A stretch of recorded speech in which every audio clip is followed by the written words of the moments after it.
You ask Tiger to solve. This deals with linear equations with one unknown. The final result is x equals 29640 over 343. Let's solve it step by step. Simplify the expression. Group the coefficients. Find the lowest common denominator. Multiply the denominators.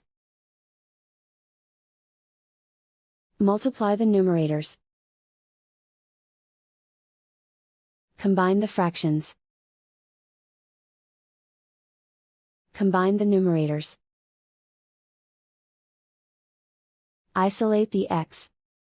Multiply both sides by inverse fraction 741 over 343.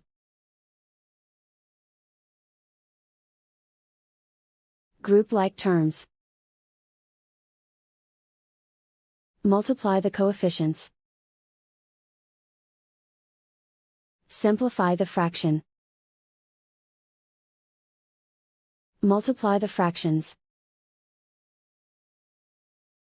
Simplify the arithmetic. And so the final result is x equals 29640 over 343.